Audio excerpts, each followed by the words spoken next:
everybody, welcome to another week with a Tarot Oracle. A bit late in the week, well, a day late. But these are your tarot messages for all signs, very general. If you want a specific reading, you can always contact me. I'm not doing a full reading, I'm just doing a few cards and messages that come out. So here we've got from the Major Arcana, the Strength card. That's inner strength. Use your inner strength to guide you. You have got a lot of it, hence the line here. And behind that is the Worry Bug card. So your courage and strength is going to move you from this Nine of Swords, which is the penultimate card. It's coming to a closure.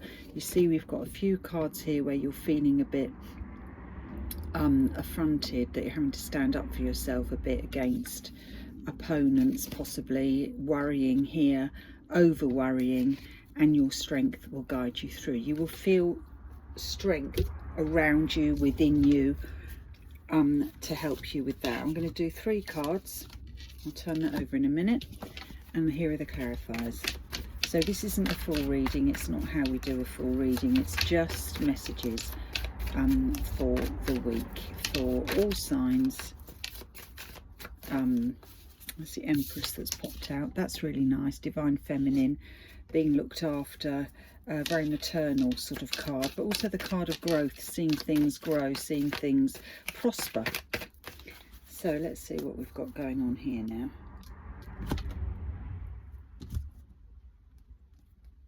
Okay, so I'm going to take the middle one up to the top. This one got the Ace of Swords. Now that's really great because that kind of cuts through all that worrying we had there. It's a triumphant card. We have here the blockage card here, again, being a bit blocked, introspection. It might be that it's a time for you to think about yourself and what's right for you and seek that inner light, the strength. Money, could be to do with money. But here we've got the breakthrough, the aha moment that breaks through, and that's very strong alongside that strength card. It's a triumphant card, so it's positive. The strength card is a positive card. Okay, so the first card we've got here in the run is the Lovers. Lovers is Gemini.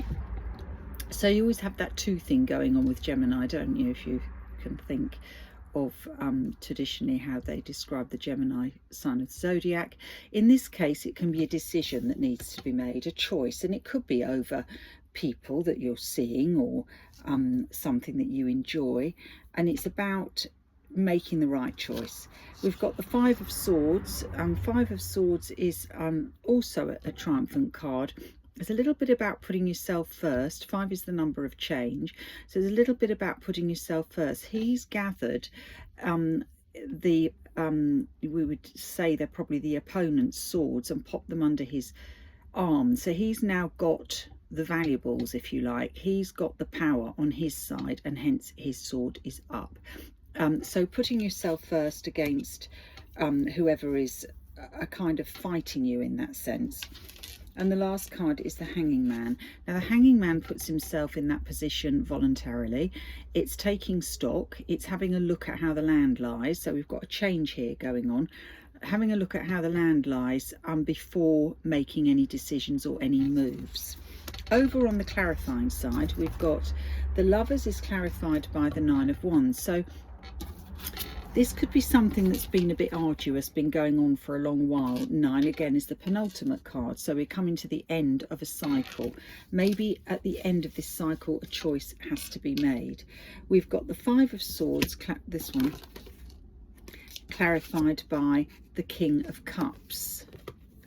Now the swords always come across as a little bit aggressive, if you like, or cutting edge type thing, but it's softened by this King of Cups. So although this is like putting yourself first and being a bit ruthless, if you like, to get what you want, it's come from a good place. He hasn't done it in a horrible way, because this King of Cups softens everything. He wears his heart on his sleeve and he's kindly. Then we have the Hanging Man, clarified by the Ace of Wands. Yeah, Ace is a new start, so we're waiting before we actually start anew. We've got what we want, we've done it in a nice way, we've made a choice, it's taken a long time to make this choice, we've got what we want, we've done it in a nice way, we haven't done it in a horrible way, we're reflecting before we crack on. But we will crack on, and that is nicely, it's a very passionate card. Projects, plans, something that you find passionately fulfilling. On the back of this pack we've got the Fool. So again, we're talking about waiting before we make that move, and the Fool takes the leap of faith. So we're taking a leap of faith. That sits under the Strength card. That will take a lot of courage to do that. And the Wheel of Fortune, both from the Major Arcana. The Wheel of Fortune clarifying the Ace of Swords, which is the triumphant card, and triumphantly, it's the Wheel of Fortune moves you forward to a better place, to a more triumphant, prosperous, healthy place. So that's a good reading for this week. Enjoy. Bye bye.